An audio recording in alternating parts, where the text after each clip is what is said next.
tuve un problema con el antivirus de mi otra computadora, no sé por qué está bloqueando aquí eh, el Zoom, pero bueno, ya lo he podido solucionar con otra computadora. ¿Me escuchan bien? Voy a compartir la pantalla. Muy bien.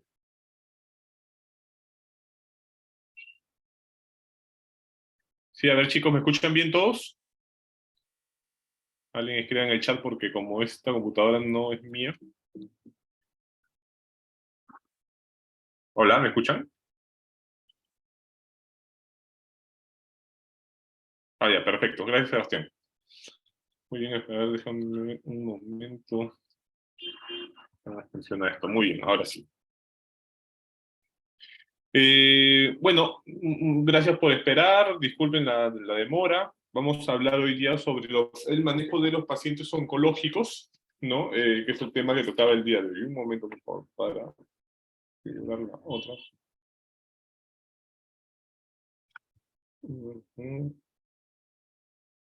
Denme un segundo. Ya, ahora sí. Pueden visualizar mi pantalla también, ¿no es cierto? Muy bien, entonces vamos a iniciar de una vez. ¿Ya? Eh, Primero, bueno, hoy día el tema que toca el día de hoy es el manejo del paciente oncológico, ¿no? Soy el doctor Carlos Alfaro, perteneciente al área de estomatología de pacientes especiales y al departamento de medicina y cirugía bucal y bucomaxilofacial. ¿Ya? Muy bien, entonces iniciemos. Primero entender qué es el, voy a poner esto muy bien para que puedan salga de esta pantallita. Ahora sí. Entender qué es el cáncer, ¿no? El cáncer es un término muy amplio, ¿no? Que incluye un gran grupo de enfermedades, ¿no? Que se caracterizan todas estas por la aparición de células cancerígenas o anormales en tejidos que conforman a los órganos, ¿no? Entonces, esta enfermedad puede progresar y estas células cancerígenas o anormales pueden al final terminar contagiando o invadiendo otros órganos del cuerpo, ¿no? Este proceso es lo que se llama metástasis.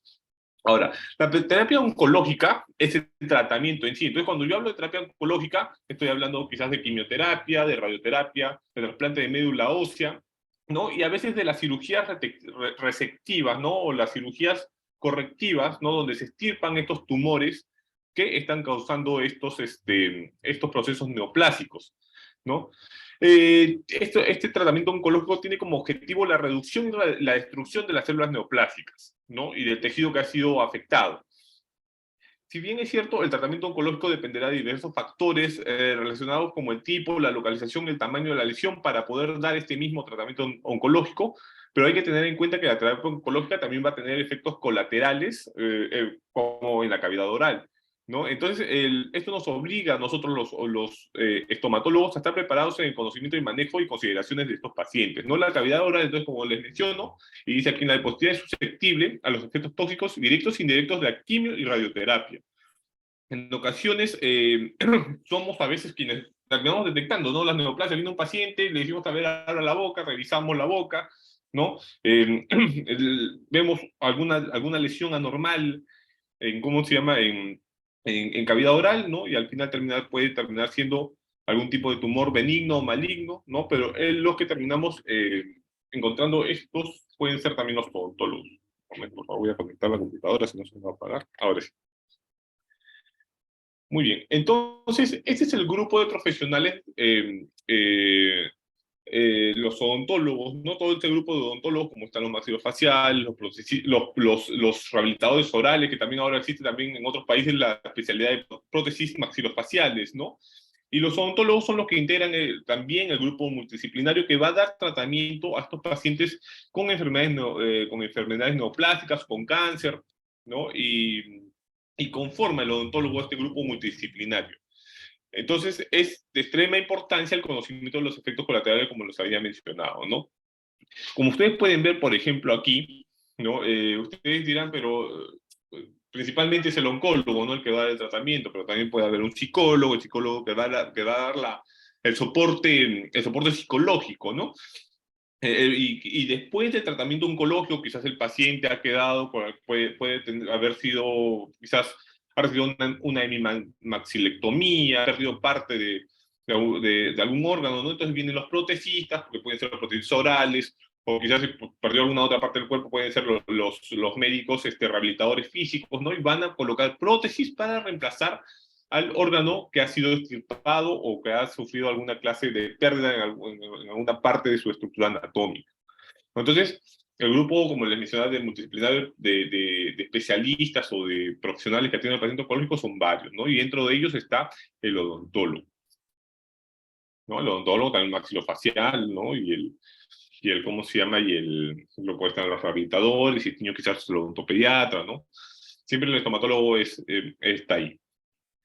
¿Cómo tenemos que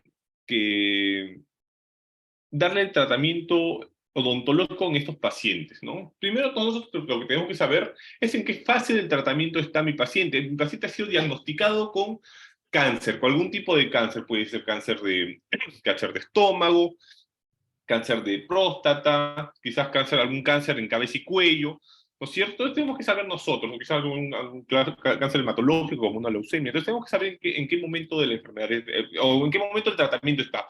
Aún no ha iniciado, está previo al tratamiento, durante o posterior al tratamiento oncológico. Esto es importante. ¿Por qué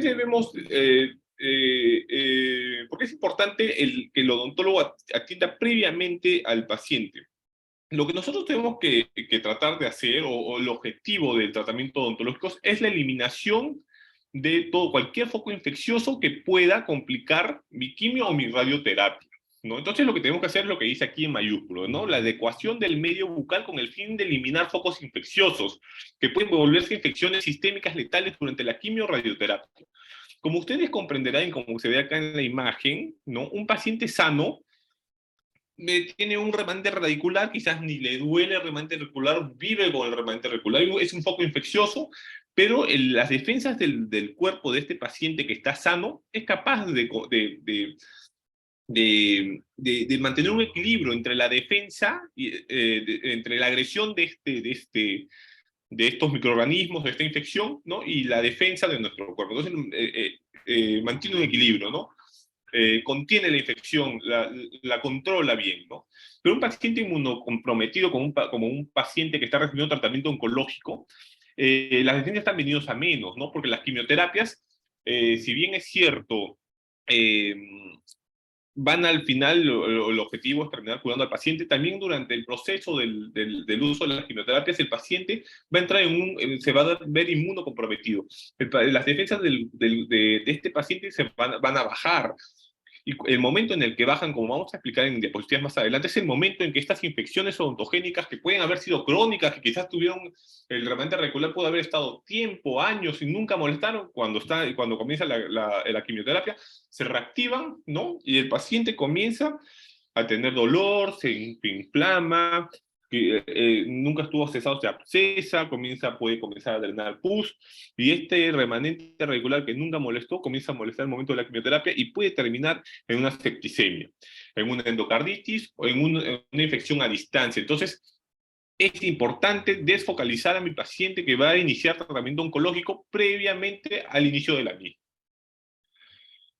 Ustedes pueden ver acá, a ver si me responden ahí al chat, ustedes ya han recibido la clase de hemograma, ¿no es cierto? ¿Cómo se lee un hemograma? ¿Cuál es el objetivo de ver un hemograma, no? Aquí los chicos de maxilofacial y de pacientes especiales esto lo dominan ahí de vuelta, ¿no es cierto? Entonces aquí podemos ver un hemograma, el hemograma está bastante bien, vemos los eritrocitos están en 4 millones, vemos los leucocitos están en 4.700, ¿no? Se puede considerar que está dentro de lo normal, aún dentro de los límites, ¿no? Las plaquetas se encuentran bien, ¿no? El hemograma, quizás los externos, el hemograma lo que evalúa principalmente la serie de las células de la sangre, ¿no? Los glóbulos rojos, los glóbulos blancos y las plaquetas, ¿no?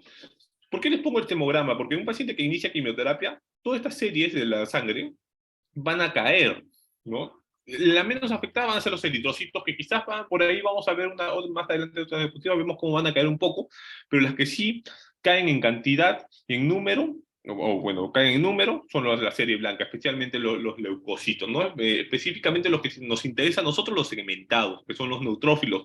Los glóbulos blancos que combaten las bacterias que pueden estar ahí en las bacterias odontogénicas, ¿no? O sea, las que se encuentran ahí en mi periodonto, las que se encuentran ahí en mis remanentes radiculares, en las caries dentales. Entonces, si alguna de estas se mete por una herida, por una herida quizás ahí cuando yo hago una extracción, o, o por mi periodonto, que está con una periodontitis ahí, ¿no? Vienen los glóbulos blancos, específicamente, como le decía, los neutrófilos, y van a combatir, ¿no? No van a luchar para mantener, como habíamos hablado, este equilibrio, ¿no? Entre la agresión y va a haber una defensa adecuada, ¿no? Entonces la va a controlar bien. Pero cuando hay quimioterapia, esta serie blanca cae, específicamente los neutrófilos, ¿no? Entonces, como les mencionaba, estas bacterias ontogénicas pues, van a estar en su fiesta, van a hacer lo que quieran, van a comenzar a proliferar, este diente va a comenzar a doler y estas bacterias pueden terminar difundiéndose por todo el cuerpo. Tener en cuenta también que también se afectan las plaquetas, la serie de las plaquetas, ¿no? Como mencionaba, se afectan las tres series, pero especialmente la serie blanca y las plaquetas, ¿no? Las plaquetas también, por ejemplo, acá lo normal de plaquetas es que yo tenga entre 125.000 y 450.000, eso es lo normal, ¿no?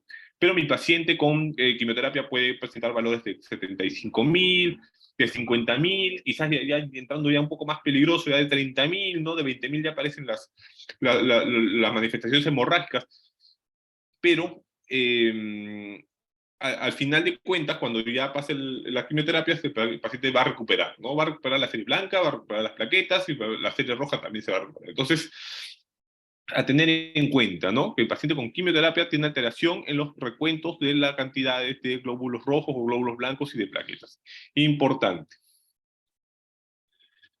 Entonces, tenemos que dar un tratamiento previo al inicio del tratamiento odontológico, cosa que se va a hacer, ¿no? Hay que motivar al paciente, hay que explicarle lo que va a pasar, ¿no? Hay que explicarle que si va a recibir eh, quimioterapia, le pueden aparecer las famosas mucositis, de que la boca se le puede secar, de que va a tener alteraciones del gusto, de que si no se hace curar, extraer estas piezas dentarias rotas, que si no se curan estas caries, que si no se limpia este periodonto que puede estar con sarro o con, con una gingivitis ahí en las encías, pues el paciente puede terminar con una infección letal, ¿no? Entonces hay que explicarlo al paciente, hay que hacerle entender, ¿no? Eh, podemos explicarle que puedo usar gluconato de clorexidina como enjuagues. Nosotros en el servicio de pacientes especiales tenemos mucho recelo, si lo podemos hablar de una manera sobre el uso de clorexidina, ¿no? Porque tiene también efectos secundarios. Cuando se usa más de 2 semanas puede comenzar a tener alteraciones del gusto, alteraciones en más bien favorece la acumulación de placa, de placa dura. Entonces, puede producir serostomía. Entonces, por estas cosas tratamos de no usarlo, ¿no? Sin embargo, la literatura lo recomienda. Pastas dentales y enjuagues, otros enjuagues podría ser, quizás, ¿no? Las pastas dentales va a depender, porque a veces el médico, cuando está en quimioterapia, suspende el cepillado dental, ¿no? Entonces, al paciente hay que prepararlo, ¿no? Hay que prepararlo con aplicaciones de flúor barniz para reforzar estas piezas dentarias. Ustedes tienen que entender que mi paciente cuando recibe quimioterapia, quizás las quimioterapias va a traer problemas en el órgano bucal temporales, ¿ya? Pero la radioterapia sí, algunas son permanentes. Por ejemplo, la sequedad bucal va a ser permanente, ¿no? Y si uno tiene sequedad bucal, ¿con qué se acompaña la sequedad bucal? O sea, con las caries dentales, ¿no? Especialmente con las caries cervicales. Entonces, las aplicaciones de flúor barniz son importantes, ¿no? En Minsa, por ejemplo, cuando inician tratamiento oncológico, como suspenden el cepillado dental, dan bicarbonato de sodio. Entonces también lo pueden usar, ¿no? Se puede usar como un enjuague bucal. ¿Qué debemos hacer antes de los tratamientos oncológicos? Tomar radiografías, ¿no? Evaluar todo el panorama del paciente, no solamente clínicamente, sino también usar panorámicas, ¿no? Radiografías, si alguna pieza puedan estar en endodoncia. Los controles clínicos y radiológicos deben hacerse cada 6 meses. Las lesiones con caries deben ser restauradas con materiales definitivos, no dejar caries, cavidad bucal, ¿no? Porque si el paciente va a iniciar, por ejemplo, radioterapia de cabeza y cuello, pues esta boca se me va a secar, ¿no? Porque las glándulas salivales se van a ver afectadas por la radioterapia y estas caries al final van a terminar siendo más grandes. Los tratamientos de ortodoncia deben ser interrumpidos para evitarse traumatismos y facilitar la limpieza. Se debe retirar, importante, ya retirar el tratamiento de ortodoncia si mi paciente va a iniciar quimio o radioterapia. El cepillo debe ser de mango recto, de cerdas blandas, de nylon. No, si nosotros generalmente no recetamos los cepillos de cerdas blandas porque no limpian mucho, que digamos, como ustedes deben saberlo, pero en el caso de pacientes que va a iniciar quimio o radioterapia, sí hay que cambiarles por cerdas blandas, ¿no?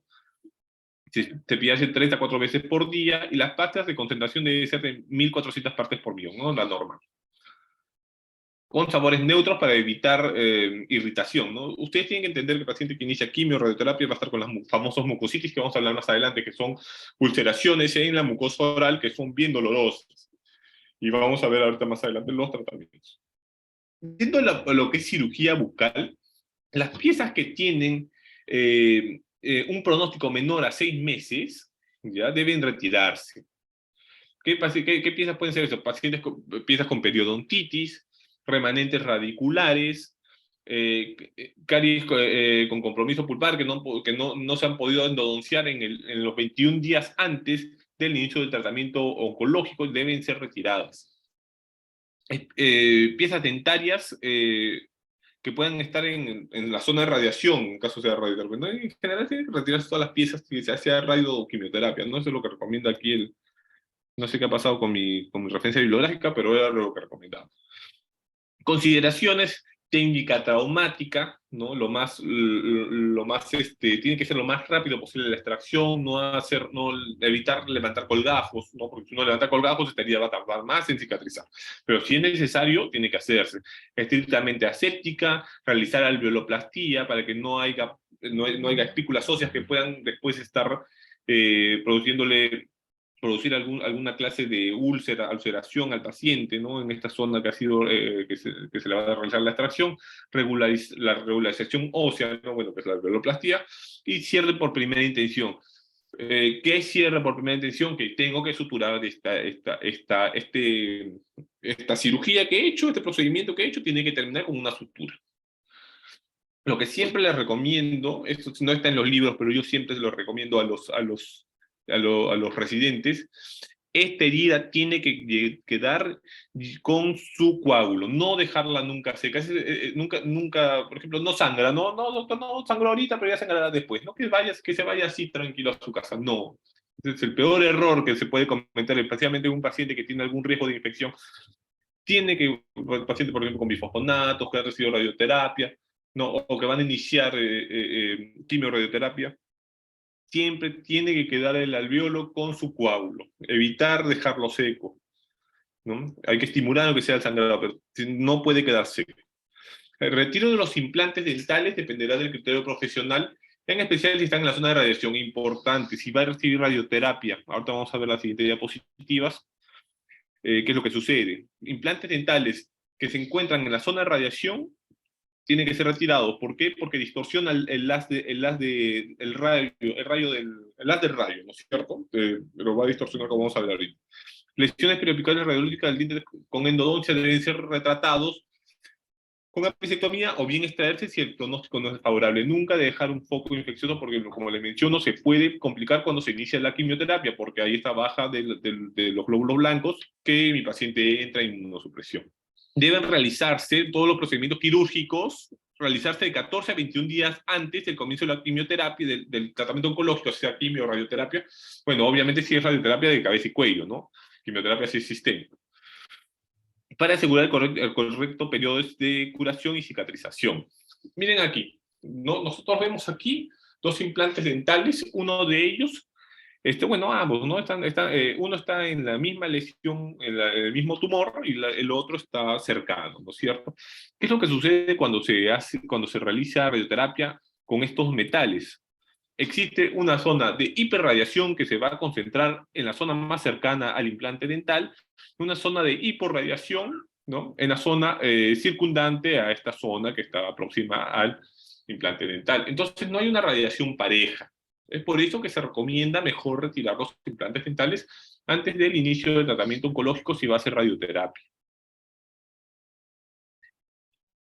Entonces, estos implantes están produciendo un problema de, están distorsionando el rayo, ¿no? Porque son metales, todo metal atrae los rayos, ¿no es cierto? Igual con estas prótesis, acá hay prótesis penetradas, ¿no es cierto? Van a distorsionar el rayo de la radioterapia, obviamente que sí, ¿no es cierto? Tienen que ser retirados, ¿ya? Todo metal en la boca tiene que ser retirado. Está más de más decir que mi paciente, si va a recibir radioterapia de cabeza y cuello, tiene que retirarse, porque a veces sucede, ¿ya? No le retiran las prótesis dentales removibles para hacerle la radioterapia, ¿no? Están que le rayan con todo y prótesis en la boca. Tiene que retirarse las prótesis para el tratamiento oncológico, para el tratamiento de radioterapia. En lo que se refiere a periodontal, ¿no? Aquellos dientes con pronóstico periodontal desfavorables, menor a un año, deben de extraerse, ¿no? El destatraje debe ser profundo, ¿ya? Tiene que retirar todo el sarro que hay que retirarlo, ¿ya? Pero evitar hacer cirugía periodontal si no hay un periodo de recuperación o de cicatrización de 21 días. El periodonto, ustedes recuerden eso siempre, chicos de cirugía, ¿ya? Y de pacientes especiales, bueno, y también ustedes, eh, el lugar de mayor diseminación y un inicio de una infección sistémica que viene de la cavidad oral es el periodonto. Por ahí se meten todas ¿dónde se le inicia a los pacientes que toman bifosfonato las osteonecrosis? Del periodonto. Bueno, si no recibió una extracción, ¿no? Pero si no inician del periodonto, las bacterias se van a meter por el periodonto, ¿no? El cesarrito que está ahí alrededor del periodonto, ese es el que va a producirme las osteonecrosis. Entonces, eh, para el inicio de mi quimioterapia, mi paciente tiene que estar lo más limpio posible para que pueda ser exitosa y no se le interrumpa. ¿Cuál es el problema ahí, no? Mi paciente está iniciando quimioterapia. Se puede morir si se suspende, si se interrumpe, si se corta. Imagínense que el paciente inicia quimioterapia y por no haber desfocalizado, por no haber retirado un remanente radicular, tiene que suspenderse, se activa este foco, al paciente le comienza a doler un diente, como nos pasa mucho en el servicio, que llegan pacientes referidos de INEM o algún otro lugar donde están recibiendo quimioterapia, ¿no? Porque se les activó un foco, suspendiendo el tratamiento oncológico, ¿no? Y poniendo en riesgo su vida, ¿no? Porque al suspender el tratamiento oncológico, pues su vida se pone en riesgo. Entonces, esto hay que evitar. Ya tiene que hacerse una buena desfocalización, eliminar, hacer la adecuación del medio bucal, ¿no? Eliminar todo foco infeccioso que se pueda presentar. Entonces, como les mencionaba y como se ve aquí en esta X, evitar las cirugías periodontales si no hay un tiempo de cicatrización menor a 21 días. Si hay mayor, si el paciente viene y dice, doctor, acá me van a iniciar dentro de 45 días mis quimios y mis radioterapias, hay que hacerle rápidamente cirugía periodontal, va a tener más de 21 días de cicatrización, bacán, se le puede hacer, no hay ningún problema. Prótesis dentales. El dispositivos protésicos desadaptados tienen que eliminarse, ¿no? Porque pueden traumatizar la mucosa. Ustedes recuerden que esta boca va a estar con mucositis, va a estar seca y utilizar una prótesis adaptada puede traumatizar la mucosa oral y ser el lugar donde se puede iniciar una infección. Entonces, evitar, ¿no es cierto? Evitar prótesis desadaptadas. Y las prótesis solamente se debe realizar, ¿ya? Perdón, las prótesis solamente se deben usar solo para alimentarse, nada más. El paciente no tiene que utilizar la prótesis por ningún otro motivo, en cómo se llama, cuando esté en el tratamiento oncológico. Solamente si es para comer, solamente por eso. Se la coloca, come y la deja de usar.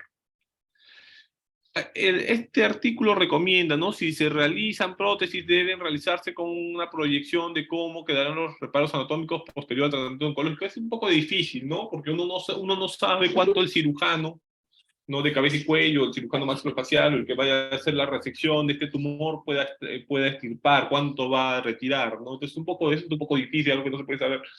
Entonces, de preferencia, hay que evitar no hacer prótesis porque podrían quedar desadaptadas después del tratamiento oncológico, ¿no?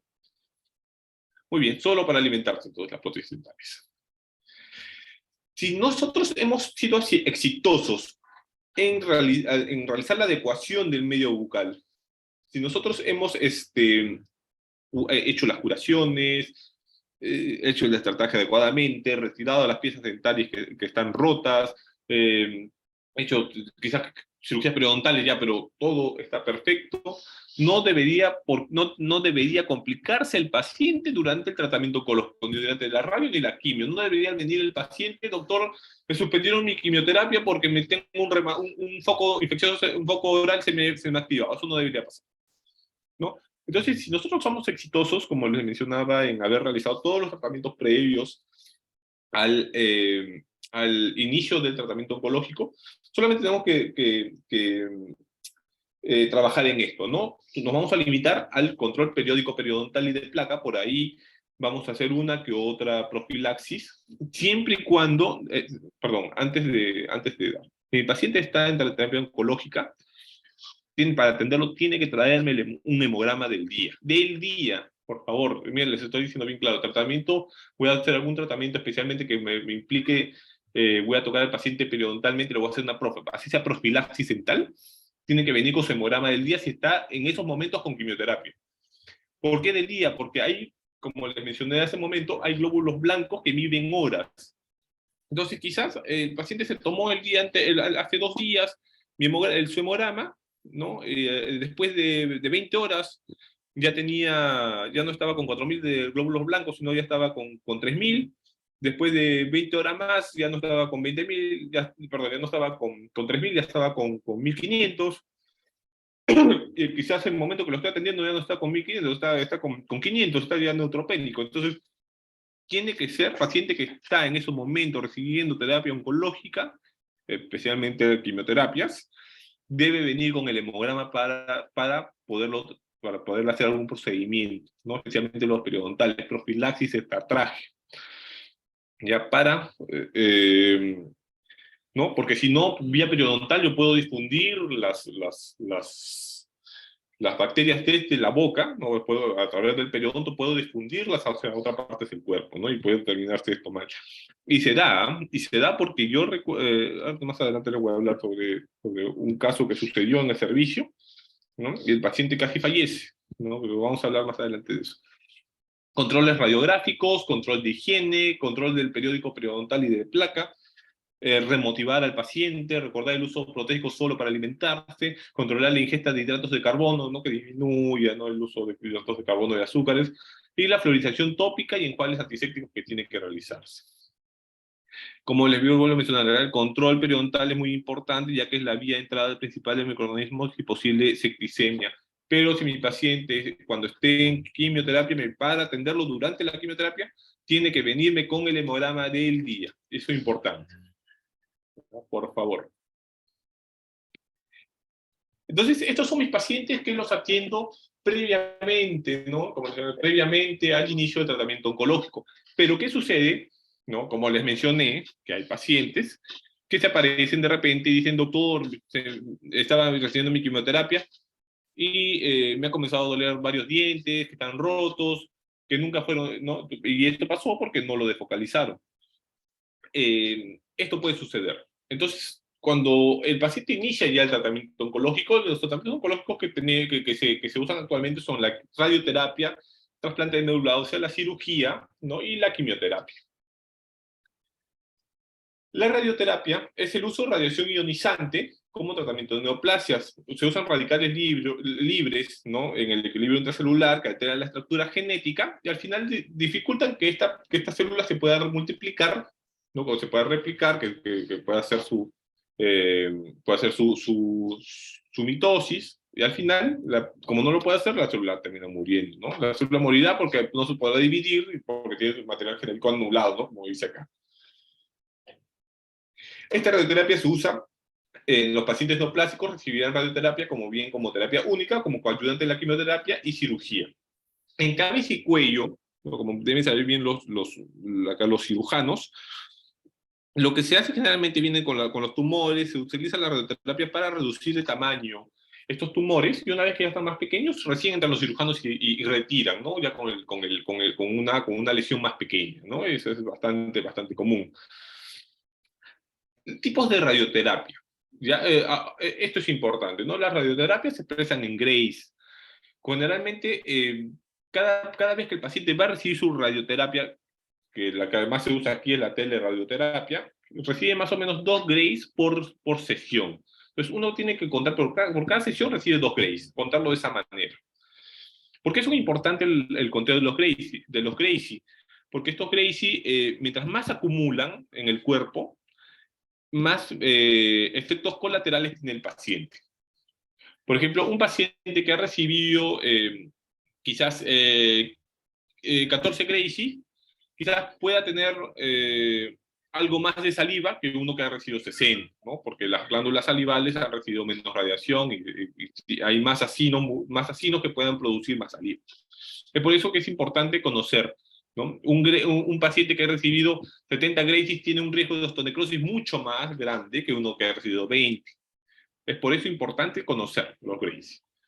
Entonces, nos sabemos salir un poco del tema, pero aquí estamos hablando de los tipos de radioterapia. No existen dos: la braquiterapia o terapia local. Esta es la cual se instalan dispositivos que son como unas agujas finas de iridio de 192 en el interior de los tejidos del paciente. Entonces, estas agujitas van liberando radiación dentro de la lesión tumoral, ¿no? Entonces, estas agujitas van liberando radiación.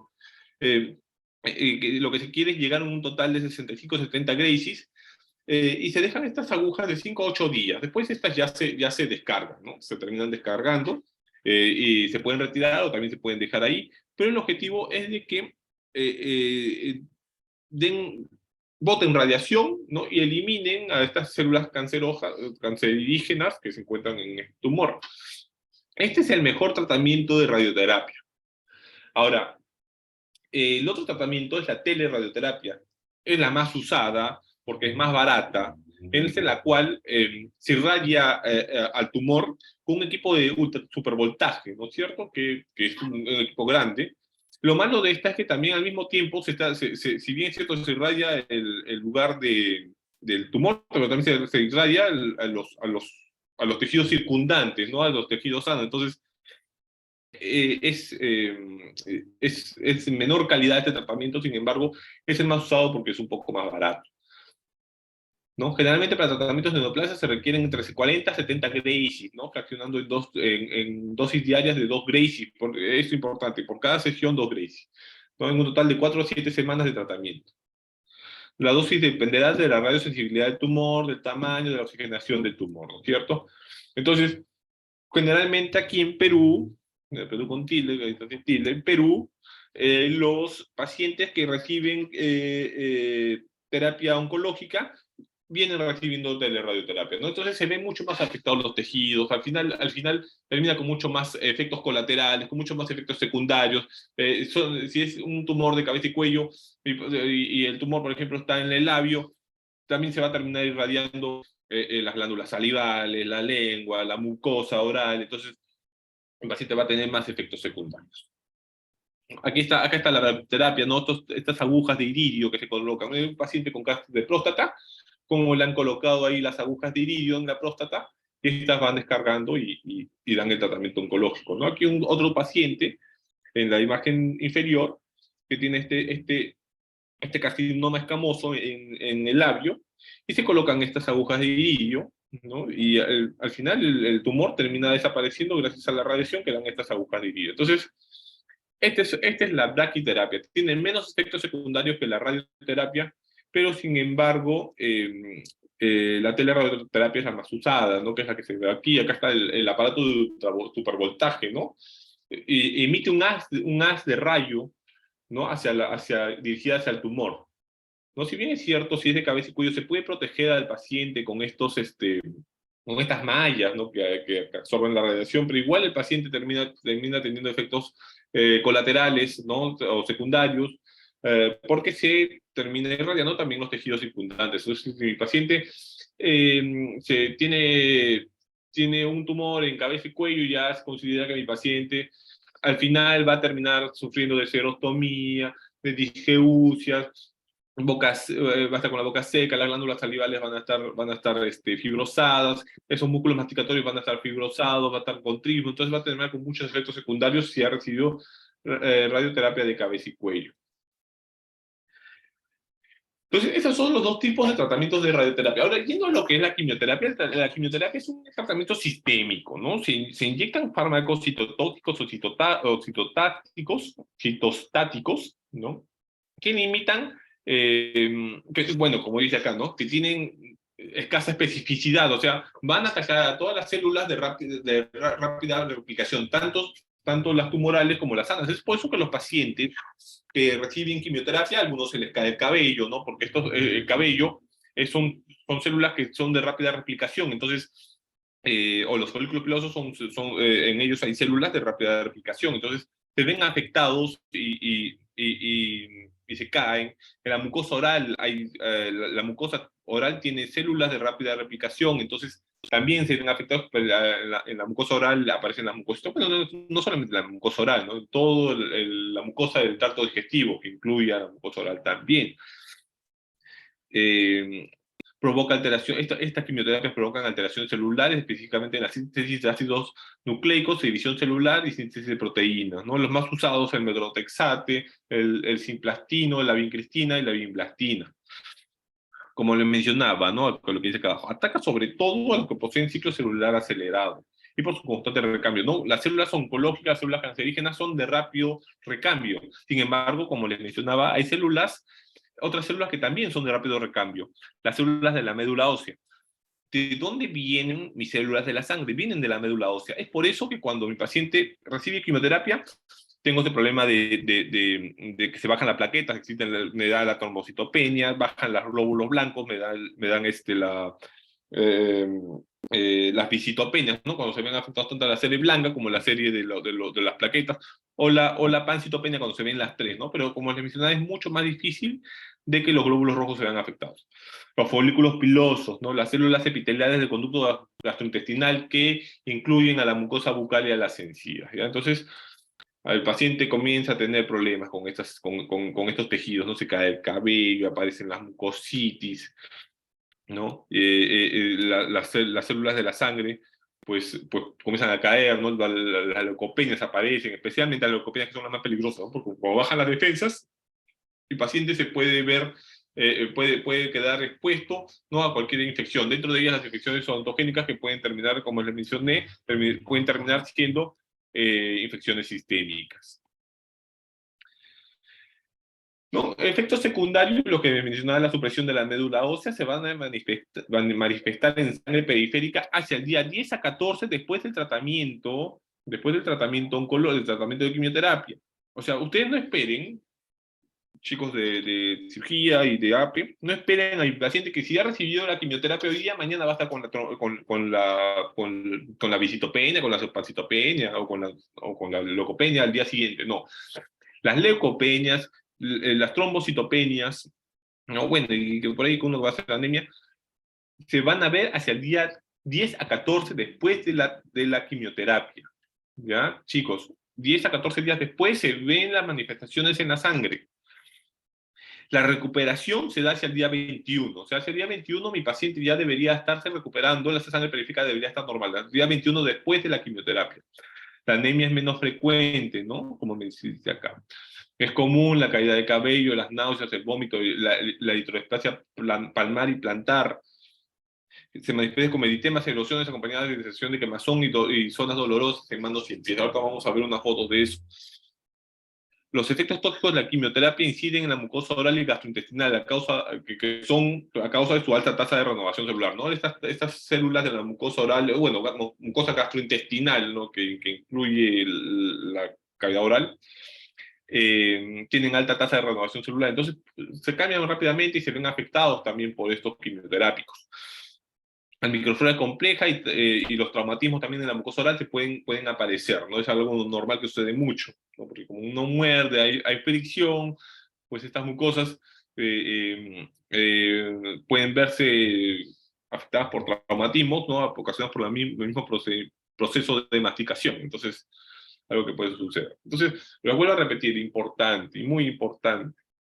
Ya de la quimioterapia la importancia está en que caen las células de la sangre, ¿no? Hacia el día 10 a 14 puedo encontrar a mi paciente con leucopenia con trombocitopenia, eh, y lo espero hacia el día 10 a 14 después de la quimioterapia. Hacia el día 21 debería comenzar a recuperar. Entonces, si yo voy a hacer algún paciente, voy a hacer algún procedimiento, perdón, algún paciente que está en quimioterapia, tiene que venirme con el hemograma del día, no me puede venir con el hemograma de ayer o de antes de ayer o de hace 3 días, no, tiene que ser el hemograma del día, lo más cercano posible si voy a hacer algún procedimiento, si voy a hacer, o sea, así le vaya a hacer profilaxis dental, tiene que estar con el hemograma. Un ejemplo, no acabemos un paciente con pancitopenia, ¿no? Que ha pasado a estar recibiendo quimioterapia, ¿no? Y vemos que las células de la sangre comienzan a caer en número, ¿no? Vemos que los eritrocitos han sido afectados ligeramente, ¿no? Porque lo normal, el rango referencial, como se ve acá, son de 4 millones a 5 millones, a veces hasta 6 millones, dependiendo del laboratorio, ¿no? Pero este paciente está con 3.900.000, o sea, se podría considerar que los glóbulos rojos casi no se afectan, o si se afectan muy poco. Lo que sí se afecta bastante son los leucocitos, ¿no? Especialmente la serie de los neutrófilos. Este paciente de aquí está con 3.370 de leucocitos, ¿no? Cuando lo normal es entre 5.000 a 10.000, y con 121.000 de plaquetas. Si bien es cierto, por ejemplo, en este paciente, yo ya que tengo conocimiento de pacientes con trastornos hemodinámicos, yo sé que le puedo hacer aún todavía un procedimiento a este paciente, ¿no? Pero se tiene que hacer una buena evaluación, ¿no es cierto? Acá vemos que los segmentados, que son los neutrófilos, que están acá en la fórmula leucocitaria, son el 55%. O sea, los neutrófilos son 55% de estos 3.370. O sea, más o menos tiene unos 1.600 neutrófilos. ¿Con eso se puede trabajar? Sí, con eso se puede trabajar. Con eso lo puedo hacer un procedimiento. Entonces,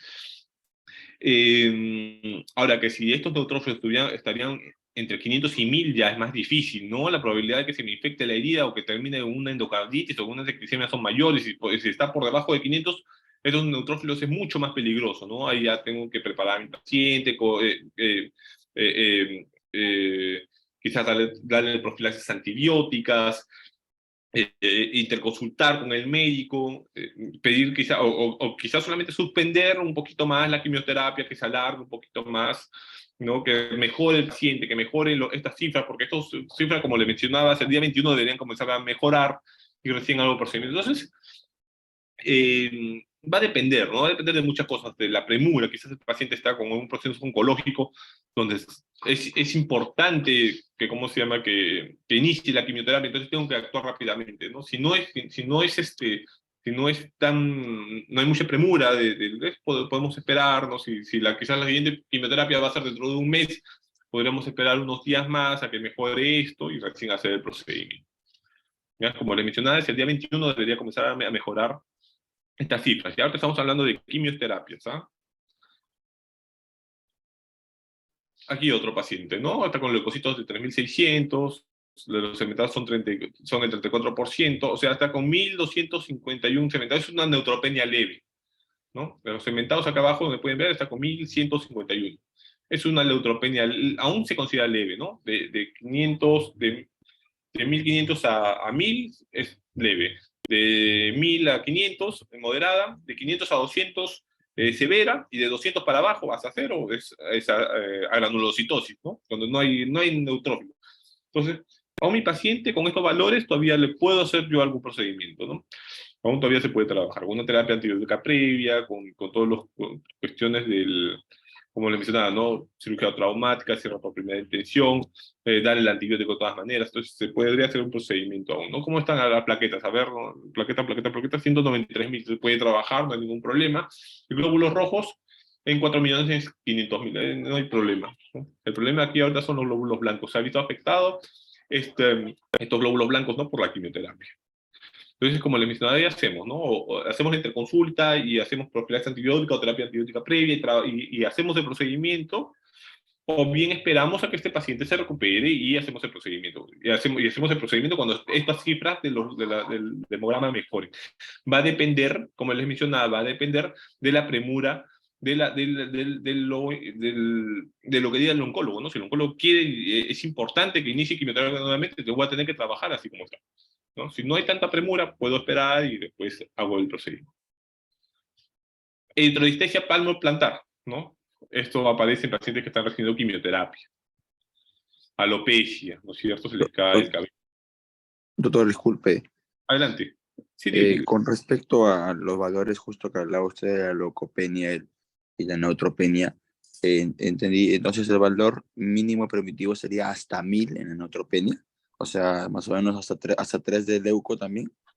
Ya, ahí los invitaría, les voy a dar, mencionar esto, pero les invito a leer el manejo del paciente con neutropenia, y ahí el manejo ontológico del paciente con neutropenia.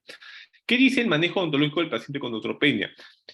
Cuando mi paciente está entre valores de 1000 a 1500, puedo trabajar sin ningún problema. No debería haber problema, no debería presentarse, estos neutrófilos deberían ser capaces de trabajar. Obviamente que tengo que dar terapia antibiótica después de haber hecho el procedimiento, si puede ser antes, mejor. Cuando esté entre 500 y 1000, tengo que trabajar con, entre 500 y 1000 de neutrófilos, tengo que trabajar con primero con interconsulta y segundo con profilaxis antibiótica. O sea, dar profilaxis antibiótica, que es la supradosis, ¿no es cierto?, de antibiótico previo al procedimiento. Mi enjuague de cloroxina previo al procedimiento. Mi paciente no debe estar con ninguna clase de infección, ni micótica ni viral en boca. Tengo que haber hecho previamente un destartraje, o sea, lo más limpio posible la boca para hacer el procedimiento. Si está por debajo de 500 es más difícil. La la profilaxis antibiótica es obligatoria. El paciente tiene que estar hospitalizado, ¿no? Tiene que hacerse procedimiento intrahospitalario y tiene que cubrirse bien al paciente, porque ahí el riesgo de septicemia es bastante alto, ¿no? El paciente se puede morir, ¿no? Y si está ya con 200, mejor ni tocarlo, ¿no? Primero tienen que mejorar o tienen que transfundirlo y recién hacer el procedimiento. Entonces va a depender de los valores de neutrófilos como yo esté para poder para poder hacer un procedimiento, por ejemplo, un procedimiento quirúrgico, ¿no?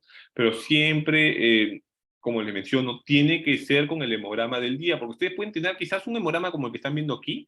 Mi paciente puede estar, quizás con estos valores yo puedo trabajar, ¿no? Sin mayor problema podría hacer un procedimiento quirúrgico, una extracción, o alguna, no sé, una pisectomía, ¿no? Yo qué sé, quizás podría trabajar, pero, no, perdón, si está en quimioterapia tengo que ser radical, tengo que extraer.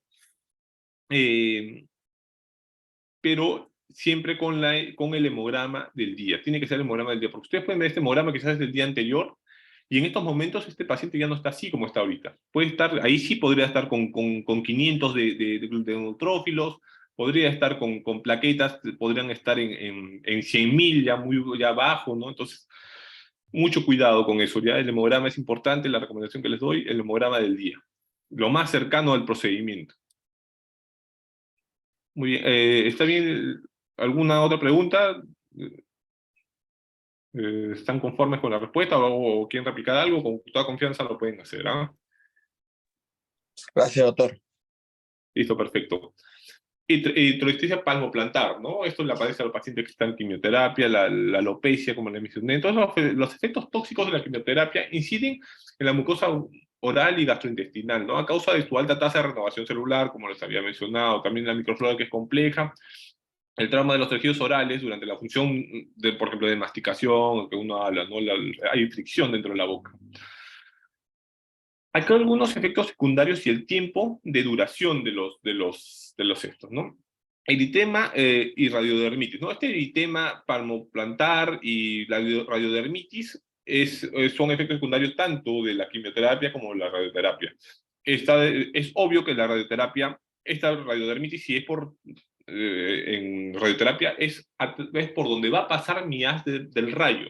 O sea, si me están haciendo radioterapia en el pie, no voy a esperar que me salga radiodermitis en la cara, ¿no es cierto? Es por donde pasa el haz, ¿no? O si me están haciendo radioterapia de cabeza y cuello, no voy a esperar que me haga hacer radiodermitis en el abdomen, ¿no es cierto? Es en la zona de donde está ¿cómo se llama? Es donde pasa el haz del rayo, ¿no es cierto? En cambio, el eritema palmoplantar, los eritemas, otros eritemas quizás hasta aparecen en boca por quimioterapia, eso sí, como la quimioterapia sistémica, sí van a aparecer, pueden aparecer en todo, en cualquier parte del cuerpo, ¿no? Sin embargo, eh, estas radiodermitas, estos eritemas son reversibles, van a desaparecer después de un tiempo.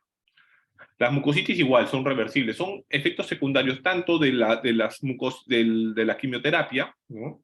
Como también de la radioterapia de cabeza y cuello. Igualmente, ¿no? Si me rayan el pie, yo no voy a esperar que me salga mucositis en la boca, ¿no? Es donde pasa el rayo.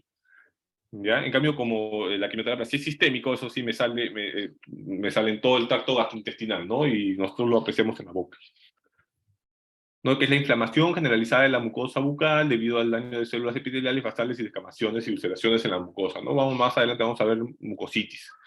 Disgeusia, ¿no? La alteración de la sensación del gusto, ¿ya? Esto es reversible, tanto en quimioterapia como en radioterapia. La glosodinia, ¿no? Que es ardor y inflamación de la lengua, ¿no? Esta también es reversible. O sea, mi paciente que recibe quimio radioterapia va a tener estas alteraciones del gusto y en la lengua, ¿no es cierto? Entonces, felizmente son reversibles. Cándida albicans y herpes simplex también pueden aparecer, son reversibles. Hiposalivación y serostomía. En el caso de quimioterapia sí es reversible, ¿ya? Pero en caso de radioterapia de cabeza y cuello, ahí sí es irreversible. Mi mucosa, mis glándulas salivales se van a ver afectadas, se van a necrosar, se van a fibrosar, y estos acinos salivales van a dejar de producir saliva, porque se van a morir, ¿no es cierto? No van a producir saliva. Entonces, mi paciente va a traer serostomía y una hipocialia ya va a ser total si mi paciente ha recibido radiación de cabeza y cuello más de 60 Gracies, ¿no? Es por eso que le mencionaba hace rato la importancia de los Gracies. En cuántos Gracies recibe el paciente. Entonces, como les mencionaba, en caso de quimioterapia es reversible, va a pasar, esta sequedad bucal va a pasar, pero en radioterapia sí es permanente, ¿no? Porque hay este rayo este haz de rayo pues va a necrosar a estos acinos salivales y estos ya no vuelven a aparecer, estos ya quedan así. Entonces, acá la importancia, ¿no es cierto?, del tratamiento, porque algunos autores, algunas guías, mencionan, sí, hay que echarle ceros, o hay que hacerlo ácido málico, o alguna otra sustancia que estimula la producción de salida, pero ¿qué se va a estimular si están muertos los acinos? Ya no hay acinos en el caso de la terapia ya no hay acinos que estimular, ¿no? Porque se han muerto porque han sido, pues, se podría decir de alguna manera, mencionarlo, se han sido quemados por la radioterapia. Entonces, no hay acinos. Lo que tenemos que hacer ahí es el reemplazo salival, ¿no es cierto? Agua, agua de linaza, que según los chicos de maxilofacial y de APE saben bastante, que nosotros usamos bastante o recomendamos bastante el agua de linaza, ¿no es cierto? Porque tiene una textura parecida a la saliva. Entonces, tenemos que hacer el reemplazo salival, ¿no? Evitamos un poco no usar la saliva artificial, porque no sé si ustedes alguna vez han visto cómo se usa la saliva artificial, ¿no? Te dan un tubo o un frasco con la saliva artificial y uno se enjuaga con ese frasco, ¿no? Lo puedes escupir con lo que te has enjuagado pero como es caro, ¿no? Se lo regresan al frasco y lo guardan para la siguiente vez que tengan que volver a, ¿cómo se llama? A, a, a lubricar la boca, ¿no? Entonces es un poco desagradable, por eso mejor es poder usar agua de linaza, ¿no? Por la textura. Enjuagues bucales, ¿no? Hidratación, que siempre anden con su botellita de agua y que estén hidratando cada rato la boca, es importante. La enfermedad periodontal puede aparecer, ¿no? Y se asocia a dos cosas, ¿no? A uno, por un lado, la serostomía, que se queda la comida, como está la boca seca, pues se queda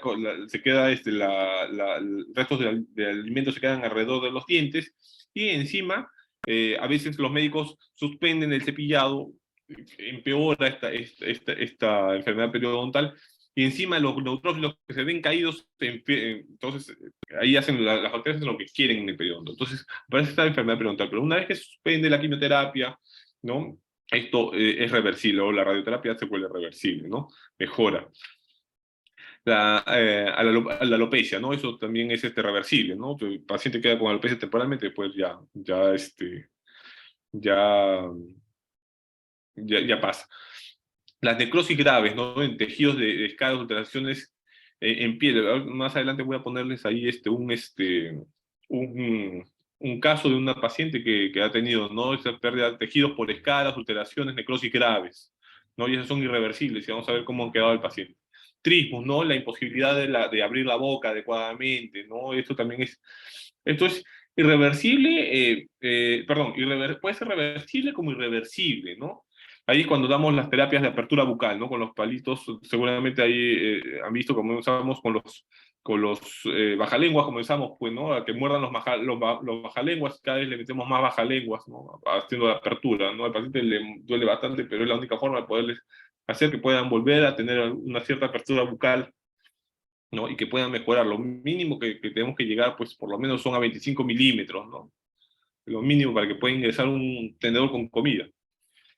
Las caries radioactivas, ¿no? Caries radioactivas, ¿no? Cuando son por radioterapia, pueden aparecer, ¿no? Y se asocia mucho el rayo, pues termina también provocando, se podría decir, como una deshidratación severa en este tejido dental y comienza a desmoronarse, como vamos a ver más adelante en un caso clínico. Las disfagias, la dificultad, ¿no? De alimentarse, eso se asocia mucho a las mucositis, eso vamos a ver también más adelante, son reversibles. Hipersensibilidad dentaria, ¿no? A veces no solamente hay hipersensibilidad dentaria, sino hipersensibilidad nos termina necrosándose cuando es radioterapia. Las famosas osteoradionecrosis, ¿no? O osteoquimionecrosis también pues son menos frecuentes, son mucho menos frecuentes, pero pueden aparecer, ¿no? Cuando se asocian a quimioterapia, ¿no? Por lo general estas radionecrosis se asocian a la radiación de radioterapia, ¿no? Ustedes tienen que verlo así, este tejido óseo de cabeza. ¿Por qué aparecen las necrosis, osteoradionecrosis? El hueso por dentro hay trabéculas, dentro de esas trabéculas hay tejido medular. Imagínense que ese tejido medular es irradiado, ¿no? ¿Qué pasa con este tejido medular? Se fibrosa, se necrosa, se fibrosa, se vuelve un tejido fibrótico, es como una cicatriz dentro del hueso, no hay mucha vascularidad, no hay mucho aporte sanguíneo. Entonces, cualquier infección que pueda aparecer en esta mandíbula, en este maxilar hipovascularizado, es muy susceptible a que sea infectado, ¿no? Y por eso que aparecen estas necrosis. Entonces, tenemos que verlo de esa manera. Es un tejido poco vascularizado. Por eso, cuando les digo que hagan algún procedimiento, alguna extracción, este alveolo puede quedar vacío. Es por eso que si yo voy a hacer un procedimiento, trato de hacer todo lo posible para favorecer la vascularidad o el sangrado. No utilizo lidocaína, utilizo mepivacaína, ¿no? Si quedó seco el alveolo, trato de que haya sangrado de algún lado que sea de la encía, pero tiene que quedar lleno de sangre. Cierro por primera intención. Eh, eh, Previo al procedimiento hacer enjuague, todo lo más limpio posible, no tiene que haber sarro ni placa en la cavidad bucal, ¿no? Todo tiene que estar lo más limpio posible, no enjuague con clorexidina previa. Entonces, esto me disminuye la posibilidad de que este hueso hipovascularizado se pueda infectar y se pueda aparecer estas famosas necrosis asociadas a radiación, ¿no? Alteraciones en los gérmenes dentarios, necrosis pulpar y dolor. Muy bien. Por ejemplo, aquí, ¿no? Llega un paciente que está recibiendo quimioterapia y nos dice, ¿no? Doctor, me suspendió mi quimioterapia porque me apareció esta lesión, ¿no? ¿Qué pasó? Que inició quimioterapia, pues las defensas bajaron y los focos infecciosos orales se activaron, ¿no? Quizás por ahí tenía un diente necrótico, roto, con una caries que ya estaba en cámara pulpar, quizás ya estaba con alguna lesión apical, ya estaba cesado, ¿no? Pero como el cuerpo no recibía la quimioterapia, pues el cuerpo controlaba bien esa infección, pero como comenzó a recibir quimioterapia, pues se bajan las defensas y estos focos infecciosos se activan. Y si no se hace nada, pues este foco infeccioso puede terminar en una septicemia. Eso sí, mi doctor, que está dando la quimioterapia, sigue dándole la quimioterapia con esta lesión así activa, ¿no? Al paciente le duele el diente, está que se le inflama la cara, pero sigue con la quimioterapia porque se puede morir por el cáncer que tiene, pues se puede morir también ¿cómo se llama? Por el foco infeccioso este. Entonces, importante, ahí vemos la importancia del tratamiento odontológico previo, ¿no? Al inicio de los tratamientos oncológicos. como la quimio o la radioterapia. El paciente debe ser defocalizado, debe haber sido adecuado el medio bucal para el inicio de estas quimioterapias. ¿No? Y aquí, ¿qué puedo hacer? Pues tengo que proceder, pues no, porque el oncólogo está preocupado porque el paciente puede morir por una septicemia y encima se le ha suspendido la quimioterapia y se puede morir también por el proceso por el proceso cancerígeno que tiene, ¿no?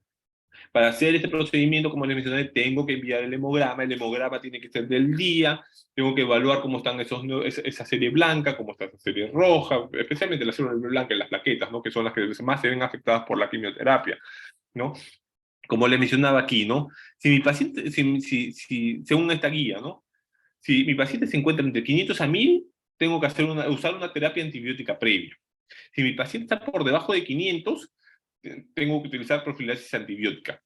Estos datos, ¿no? Estos valores varían según las guías. Hay guías que mencionan así, otras guías que dicen que profilaxis antibiótica ya das cuando estás de entre 500 a 1000, ¿no? Pero en la clínica estomatológica, por ejemplo, viene un paciente que entre 500 a 1000, nosotros damos profilaxis antibiótica de todas maneras, ¿no? Nos evitamos problemas, ¿no? Y con con todo el protocolo, ¿no? Lo más limpio, lo más aséptico posible, cierre por primera intención. Para hacer procedimientos no tiene que haber lesiones, otras clases de infecciones como infecciones micóticas, ni infecciones virales en cavidad oral, un herpes, ¿no? Eh, candidiasis, candidiasis subplaca, candidiasis epidermatosas, nada, tiene que estar lo más limpio posible, ¿no? Se elimina previamente. Antes de hacer el procedimiento hacemos un destartraje, ¿no? Ya tiene que estar con la profilaxis antibiótica para hacer el destartraje también. Entonces, tomamos todas las medidas del caso posible, ¿no? En el caso de las plaquetas, ahí ya estamos hablando de lo que es hemostasia, ¿no es cierto? Si están más de 150.000, podemos proceder, no hay ningún problema, no debería haber complicaciones. Si está entre 50.000 a 150.000, tenemos que utilizar agentes hemostáticos, ¿no? Hemogelita, bueno, si es necesario, si no hay ustedes recuerden que las plaquetas actúan en la primera fase de la hemostasia, en la hemostasia primaria, ¿no? En la hemostasia primaria, los sangrados por hemostasia primaria se ven en ese momento de la cirugía. Si nosotros controlamos ese momento de la cirugía, controlamos el sangrado, eso ya no va a sangrar después. En cambio, si es un problema de coagulación, de factor de coagulación, eso sí puede sangrar después. Pero en el caso de plaquetas, si encontramos ese momento no hay problema. Entonces podemos utilizar agentes hemostáticos, ¿no? Hemogelitas, la sutura es un agente. Hacer sutura, estamos haciendo taponamiento, ¿no? Hacer taponamiento con gasa, eh, eh, ¿no? Y cuando está por debajo de 50.000, ahí sí, hay mucho más peligroso, ¿no es cierto? Nuestro límite serían 50.000. Si está por debajo de 50.000, ahí sí trabajo en conjunto con el hematólogo de preferencia tiene que estar ahí mismo y decidir, ¿no? Si le hacen transfusiones de plaquetas o solamente o dan coagulantes orales o coagulantes ahí en el lugar del sitio del procedimiento, pero tiene de todas maneras, esto es intrahospitalario si está por debajo de 50.000. Ahora, ¿yo qué les recomiendo? De que si van a hacer algún procedimiento en consultorio dental, trabajan hasta 75.000. ¿Ya? Si es en hospital, medio hospitalario, hasta 50.000, ¿no? Y si está por debajo de 50.000, tiene que hacer con el hematólogo al costado. Si no es urgente esperar la recuperación del cuadro de la supresión medular, es lo que le mencionaba hace rato, ¿no? Si no es un procedimiento de urgencia, podemos esperar a que se den los 21 días después de la última quimioterapia, que el paciente recupere, ¿no? Le hacemos el procedimiento y es importante la interconsulta, que eso mucho ha pasado porque actualmente tenemos que librarnos de toda clase de problemas médico-legales, ¿no es cierto? Nosotros tenemos que enviar, si hemos hecho un procedimiento quirúrgico a un paciente que está en tratamiento oncológico o que lo va a iniciar, tenemos que enviar un escrito, una interconsulta, recomendando que este paciente tiene que tener un periodo de cicatrización de 21 días antes de iniciar nuevamente la quimioterapia, ¿no? Porque si no, hay un riesgo de infección de la zona operatoria o que el paciente pueda terminar con una septicemia, ¿no? Entonces, o con una otra clase de infección, endocarditis, una infección a distancia, alguna otra cosa, ¿no? Una meningitis, yo qué sé, pero importante, si yo le hago un procedimiento a un paciente, lo vuelvo a mencionar, si yo le hago algún procedimiento a un paciente, tengo que enviar la interconsulta al oncólogo o al que le esté dando el tratamiento, indicando que tiene que haber un periodo de recuperación de 21 días, ¿no? ¿Por qué? Ahora me dirán, ¿por qué 21 días? ¿No? Porque en 21 días ya se ha formado un epitelio, un tejido que está recubriendo todo este alvéolo que ha quedado vacío. De hecho, una exodoncia, este alvéolo queda vacío, ¿no es cierto? Que hay el hueso expuesto. Muy bien, en 21 días ya se debería haber formado un epitelio, un tejido que ya está rodeando todo este alvéolo, ¿no? Ya lo está cubriendo. Entonces, eh, ya las probabilidades de que se vaya a infectar son mucho menores, ¿no? Entonces, importante la interconsulta de respuesta, recomendando que por lo menos tiene que haber 21 días de periodo de cicatrización, ¿no? Lo que digo acá, ¿no? La terapia oncológica continuará después de asegurar el proceso, el correcto periodo de cicatrización. Obviamente, porque si al paciente le pasa algo, el paciente agarra y inicia quimioterapia, a los 2 o 3 días que yo le he traído, se le infecta el diente, el paciente le da septicemia, el oncólogo va a decir es culpa del odontólogo, ¿no es cierto? No, el odontólogo no tuvo el cuidado del caso. No.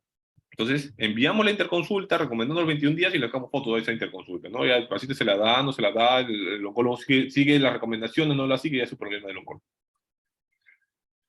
Muy bien, entonces el tratamiento odontológico durante el tratamiento oncológico se dará el tratamiento de las lesiones o patologías orales a pesar de nuestros esfuerzos puedan surgir como consecuencia de la terapia oncológica antineoplástica, ¿no es cierto? Las mucositis van a aparecer, así nosotros hagamos lo que hagamos, la serotomía va a aparecer de todas maneras si el paciente ha recibido radioterapia, las hialodenitis van a aparecer también, ¿no? La inflamación de las glándulas salivales, las infecciones bacterianas o víricas o micóticas pueden aparecer también, especialmente si hay mucositis. Encima de la mucositis están la cándida albicans, ¿no?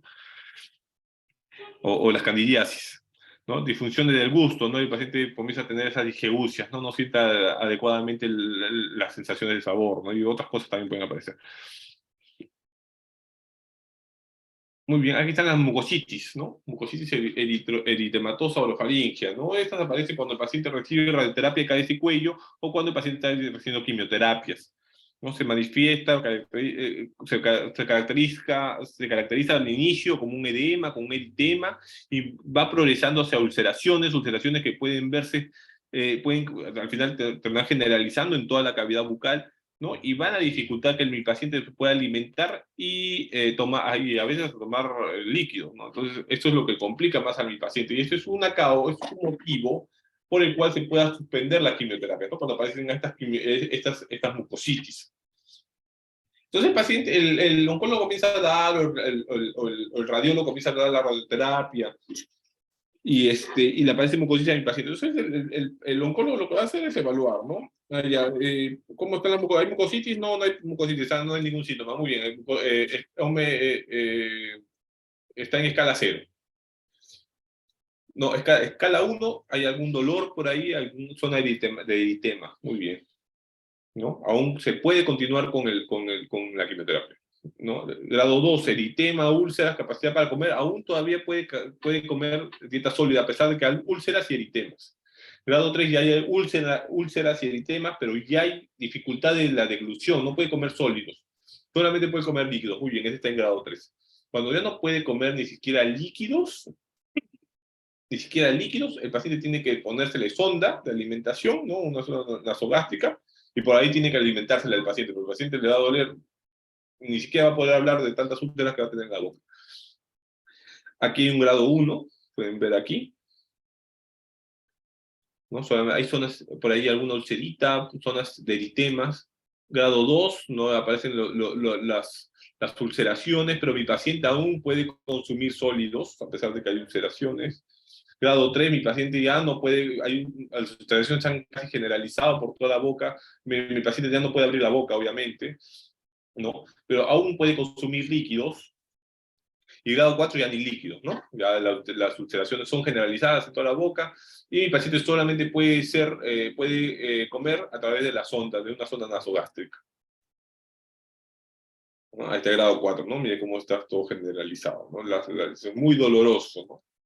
Entonces, muchas veces nos llaman a nosotros, a los odontólogos, a dar recomendaciones para que el paciente pueda alimentarse, ¿no? Entonces, nosotros podemos a veces dar las fórmulas magistrales, estas fórmulas benditas, ¿no? Que les llaman para que pueda alimentarse, que son a base principalmente de anestesia, ¿no? Le hacen una mezcla ahí de lidocaína con bicarbonato, y ¿cómo se llama? Y le mezclan con hidróxido de aluminio o hidróxido de magnesio, ¿no? Esta leche de magnesia, o con algún antiácido, y eso que se enjuague con eso, y como se anestesia, pues el paciente ya puede comer algo, ¿no? Y nos llaman, entonces son las fórmulas benditas, vamos a ver ahí más adelante algunas fórmulas que se pueden utilizar, ¿no?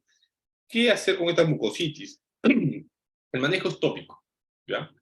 Enjuagues bucales con solución salina, ¿no? Agua, bicarbonato de sodio, también hasta hielo le podemos dar al paciente porque esto duele. Protectores de mucosa, ¿no? Sustancias, soluciones antiácidas, los antiácidos que se usan para gastritis, eso también podemos usar, ¿no? Y agentes tópicos como lidocaína, mesocaína y esas de acá. Otras sustancias. Estas sustancias existen como tratamiento para la mucositis, pero ustedes van a ver, como vamos a mencionar aquí, cada una de estas tienen efectos secundarios. ¿Ya? Como la amifostina. La amifostina es citoprotector, ¿ya? Pero la desventaja colateral es que el paciente produce vómitos, náuseas y hipotensión. El paciente puede poner hipotenso. La palifermina ayuda al crecimiento de los queratinocitos, o sea, estimula la proliferación de los tejidos, ¿no? Pero es cuestionable el uso porque también puede producir, así como estimula a que se cicatrice más rápido estas mucositis, también pueden producir a que las células neoplásicas comiencen a proliferar, ¿no? Entonces, no se recomienda tanto tampoco la palifermina. Los corticoides de cloricinas es un antibiótico de amplio espectro, ¿ya? Pero como ustedes saben, tiene efectos secundarios. No ayuda mucho porque el dolor está ahí, solamente es más que todo un antiséptico. Y la benzidamina es un antiinflamatorio no esteroideo indicado para la atenuación de una serie de condiciones inflamatorias, incluyendo la mucositis oral, ¿no? El primero y el segundo podrían tener, quizás ayudar en algo, pero el dolor siempre va a seguir ahí, ¿no? Cada vez que el paciente coma, es muy doloroso. Entonces, estas son algunas de las fórmulas benditas, que si alguno alguna vez lo llaman, ¿no? Para que puedan dar, ¿no? alguna recomendación, ¿no? Todas son a base de lidocaína, o sea, a base de, ¿cómo se llama?, de un anestésico, de los que usamos, ¿no? En la odontología, como la lidocaína, ¿no? Este enjuague T es hidróxido de aluminio más lidocaína más hidróxido de magnesio, ¿no es cierto? Esta enjuague S es sucralato de sacarosa de aluminio más lidocaína. Y el enjuague C solamente es lidocaína. Esto es un estudio que vieron para ver cuál era mejor, si alguno era mejor que el otro, quizás solamente anestesia era suficiente, o quizás este otro, el enjuague S o el enjuague T.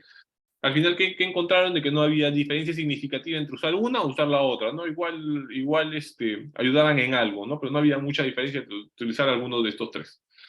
Lo que sí he encontrado, en lo que sí hay, ¿cómo se llama? Hay diferencia significativa y que está comprobado y ayuda mucho ¿cómo se llama? A las mucositis. Es el uso del láser de baja potencia para mucositis oral, ¿no? Aquí, en este estudio de Eduardo y FP, menciona que los efectos de la radiación del láser de baja potencia, de baja intensidad de baja potencia, entre 650 nanómetros a 780 nanómetros de longitud de onda, ¿no? En la prevención de mucositis oral ha servido, ¿no? En pacientes que han recibido trasplante de médula ósea. El láser de diodo de 650, ¿no? Ha producido también una disminución de la severidad de la mucosa oral, o sea, también ayuda tanto como prevención como para tratamiento, ¿no? Este es un artículo que hemos escrito, que les invito a leer una revisión de la literatura que hemos escrito con el doctor de la Torre, ¿no? Sobre los beneficios de la radioterapia del uso del láser de baja potencia para pacientes con mucositis oral. O si alguien le interesa el tema de la mucositis, puede entrar y leer, ¿no? Lo que se refiere al láser de baja potencia, ¿no? Este es el láser, ¿no? El que se usa para las mucositis. Ay, falta aquí cómo se utiliza, falta la foto de cómo se utiliza. Bueno, muy bien. Entonces, estos son los tratamientos que nosotros tenemos que hacer cuando mi paciente está durante ¿no? Durante la quimioterapia. Todo lo que le pueda aparecer, ¿no? La boca se va a secar, van a aparecer las mucositis, van a aparecer la alopecia, se le va a secar la boca, va a aparecer la disgeusia, la glosodina y todo eso. Entonces, eso es lo que les he mencionado son los tratamientos, ¿no es cierto? Ahora, cuando mi paciente ya está de alta, ya terminó el tratamiento oncológico, ¿no? Ahí viene otra vez el odontólogo a dar el tratamiento odontológico posterior. Como le mencioné la digeusia, ¿no? La pérdida de sensación, hipogeusia, o la sensación anormal del gusto, ¿no? De la sensación del gusto, se va a recuperar. Al final se va a recuperar. Los estudios mencionan que se debería recuperar más o menos en 6 meses. ¿Ya? O sea, en 6 meses, una vez terminado el tratamiento de quimio y radioterapia. ¿Qué se puede ir haciendo mientras tanto? Se puede ir dando suplementos de zinc, como menciona acá, modificar la dieta, no darle dietas muy ácidas o muy saladas, ¿no? Quizás un poco más bajo en sal, un poco más bajo en ¿cómo se llama? En ácidos para que el paciente no le moleste cuando coma, ¿no? Porque a veces no solamente es que sienten bajo el sabor, sino también pueden sentir distorsionado el sabor, como también pueden sentirlo aumentado. Entonces, estas disgeusias se pueden presentar así. La hiposalivación y la saliva, ¿no? Bueno, la hiposalivación y la serostomía, como les mencioné, en quimioterapia es reversible, pero en radioterapia es irreversible. La hiposalivación y la serostomía en radioterapia van a quedar permanentes. Entonces lo que tenemos que hacer es aumentar la hidratación, utilizar sustitutos de saliva, ¿no? Cialogogos, como goma de mascar con xilitol, pero como le mencionaba, esto si ya mi paciente recibió más de Z Gracies, ahí ya no hay acinos salivares, ¿no? Entonces ya no se va a producir nada así. Yo le dé pilocarpina, le dé, ¿cómo se llama? Ácido málico, le dé cialogogo, le dé ceros, así le eche, no me va a producir más. Entonces, lo que tengo que utilizar es ahí mis reemplazos. En caso de radioterapia, más de Z Gracie, utilizar mis reemplazos salivales, ¿no? El agua de linaza, agua, los enjuagues, pueden estar que mi paciente me haga enjuagues con serotomía, porque sí, con enjuagues perdón, con colutorios, ¿no? A base de flúor, porque esta serostomía, ustedes recuerden de que el paciente con serostomía tiene más riesgo de caries, especialmente de las caries cervicales, ¿cierto? Entonces, tiene que ser enjuagues con colutorios fluorados, y cada cierto tiempo colocarle su flúor barniz, ¿no? Para mejorar. Las osteoradionecrosis es un riesgo. Esta radionecrosis obviamente es en pacientes que han recibido radioterapia. Este hueso irradiado es permanente. Va a quedar con esta fibrosis interna en el hueso de forma permanente. Ya, esto ya va a ser de por vida. Entonces, tenemos que tener mucho cuidado porque cualquier foco infeccioso se puede volver una osteoradionecrosis, ¿no? O si yo hago algún procedimiento, saco el diente sin tomar las medidas del caso, sin tomar las medidas preventivas, como dice aquí, del caso, puedo terminar haciendo una extracción que supuestamente tenía que ayudar o eliminar un foco infeccioso, produciendo un foco infeccioso más grande. Entonces, mucho cuidado con el riesgo de osteoradionecrosis, ¿no? Especialmente en pacientes que han recibido más de 45 Gracies. Evitar los traumatismos en la mucosa, evitar extracciones, ¿no? De preferencia hacer endodoncias, así sea un remanente radicular, aunque sea hacer una endodoncia remanente radicular y colocarle un perno tapa o algo que tape, que selle este diente, ¿no? Una restauración, pero evitar las extracciones, ¿no? No de preferencia, ¿no? Ahora que si el diente ya está fracturado, no hay forma de endodonciarlo, no se va a poder hacer nada, por eso hay que extraerlo, y hay un riesgo y el paciente tiene que firmar su consentimiento informado, sabiendo de que hay un riesgo de que se pueda hacer una osteonecrosis, pero tenemos que tomar todas las medidas del caso, ¿no es cierto? Irrigación con suelo fisiológico, dar antibióticos previos, ¿no? El protocolo que usamos en el servicio. El paciente tiene riesgo de osteonecrosis riesgo de osteoradionecrosis, ¿no? Osteonecrosis si el paciente está tomando bifosfonatos, ¿no? Que más adelante vamos a hablar de los bifosfonatos. O el paciente ha recibido radioterapia, ¿no? De cabeza y cuello y tiene riesgo de hacer una necrosis por radiación o osteonecrosis asociada a fármacos, tengo que dar mi tratamiento antibiótico previo, ¿no? 3 días antes, amoxicilina con ácido clavulánico. El tercer día hago el procedimiento, ¿no? Con mepivacaína, favoreciendo el sangrado, porque recuerda que este hueso es hipovascular, con mepivacaína, estimulo el sangrado, lo más limpio posible, enjuague previo de clorhexidina, pongo mi sutura y hago mis controles, ¿no? Y que continúe el tratamiento antibiótico hasta los 7 días más. O sea, al final son 10 días de tratamiento oncológico, ¿no? Donde mencionaba, el tercer día es el día que se hace el procedimiento. Enjuagues y irrigaciones con clorhexidina en la zona donde se ha hecho el procedimiento. Hay que estarle controles, ¿no es cierto? Uso de oxígeno hiperbárico, evitar anestesia truncular intraligamentosa, ¿no? Con concentración bajo constrictor, ¿no es cierto? Lo que menciono, ¿no? De preferencia, dice acá usar concentraciones bajas de bajo constrictor. Yo les recomendaría no usar vasoconstrictor, ¿no? Creo que acá hay una pregunta. ¿Después de cuánto tiempo posterior a la radioterapia podemos trabajar normal en los maxilares sin peligro a que haga una necrosis? Aquí lo que pregunta Sebastián es, ¿hasta cuánto tiempo después de la radioterapia yo ya puedo trabajar de forma normal? Sebastián, esto ya es de por vida. La radioterapia se realizó y este hueso quedó fibrosado por dentro, hipovascularizado de forma permanente. Esto ya es de por vida. O sea, siempre va a estar, puede pasar 10 años y el riesgo va a seguir ahí, ¿no? Quizás con bifosfonatos, después de ciertos años, ustedes saben que los bifosfonatos quedan depositados en el hueso hasta 7, 8, 10 años, pero después de cierto tiempo al final se van a terminar disolviendo y bueno, y este hueso va a volver a ser normal, se podría decir, ¿no? Pero el caso de radioterapia es permanente, este riesgo es permanente, ya es de por vida, ¿ya? Cuando es un paciente que ha recibido radioterapia de cadeciculum. Muy bien, esta es la respuesta para Sebastián. Ahora, viendo a los otros, ¿no? Los trismos, ¿no? El paciente, la poca apertura bucal que tiene el paciente, ¿no? Fisioterapia y la terapia que hacemos de apertura bucal con los bajalenguas, ¿no? Miorrelajantes para ver que igualmente, ¿no? Ahí la radioterapia lo que hace con los músculos masticatorios es lo fibrosa, ¿no? El paciente ya tiene dificultad de apertura. Las caries por radiación, ahí le voy a poner una foto de un paciente con caries por radiación para que ustedes vean cómo este tejido dentario se ha deshidratado por la radiación, pues, podría decir que ha sido quemado, ¿no? Y comienza a desmoronarse, ¿no? Como estos quesos que tienen huecos, así así se hace el diente, ¿no? Y el dolor administrar, bueno, depende, ¿no? Qué le duela, por qué motivo le duela, ¿no? Para administrar o no antiinflamatorios, ¿no? Esto es trastornos del gusto en pacientes oncológicos, ¿no es cierto? Relacionados con quimioterapia, con radioterapia, ¿no? Ambos al final del día, ambos pacientes, tanto haber sido quimioterapia o radioterapia, van a terminar recuperando la sensación del gusto, ¿no? De forma gradual y más o menos se recobran. Acá yo he leído en un artículo hasta 6 meses, ¿no? Pero aquí menciona que casi un año después del término del tratamiento oncológico. Muy bien, manejo de la osteostomía, ¿no? Buena higiene bucal, en aplicaciones de flúor gel, bueno, sería gel en este caso, ¿no? Flúor barniz, que es de mucho mejor calidad. Los sustitutorios salivales, les recomiendo mucho usar el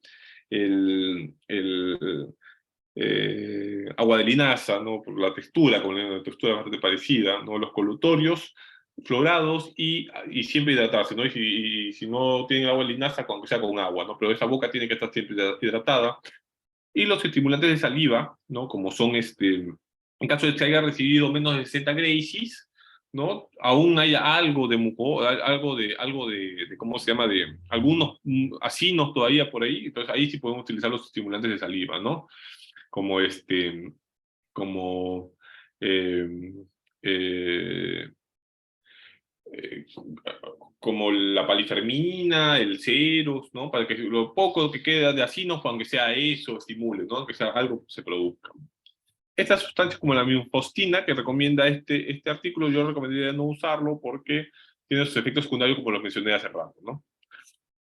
Las osteoradionecrosis ya aparecen, aquí mis amigos de maxilofacial son expertos manejando esto, ¿no es cierto?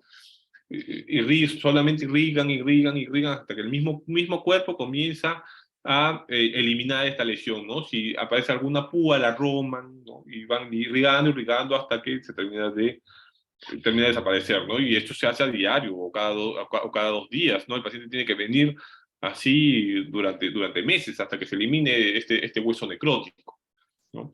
O sea, no se recomienda este hueso necrótico tratarlo de retirar, porque puede ser peor, ¿no? El mismo cuerpo tiene que eliminarlo.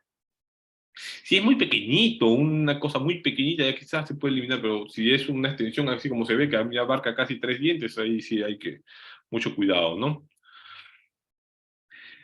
Tiene que también pensar de que el riesgo de osteonecrosis no es igual en la mandíbula que en el maxilar, ¿no? Por ejemplo, en esta zona de incisivos centrales del maxilar superior, el riesgo más o menos es el 3%, en zona de premolares pueden ir hasta el 12%, en zona de molares del maxilar superior puede ir hasta 30, hasta 15%, pero en mandíbula es diferente, en mandíbula sí es mucho más alto, ¿no? En zona de cuerpo de mandíbula es la más riesgosa, ¿no?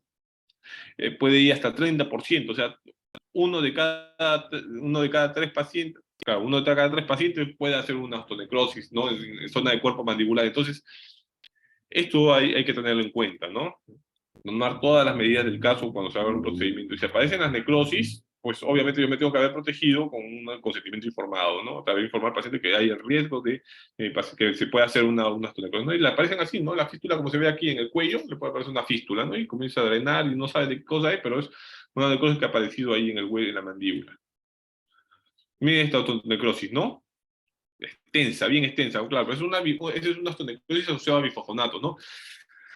Los bifosfonatos son medicamentos que se usan generalmente para enfermedades del hueso, especialmente en pacientes que están, con, por ejemplo, con osteoporosis, con osteopenia, pero también se pueden utilizar en pacientes con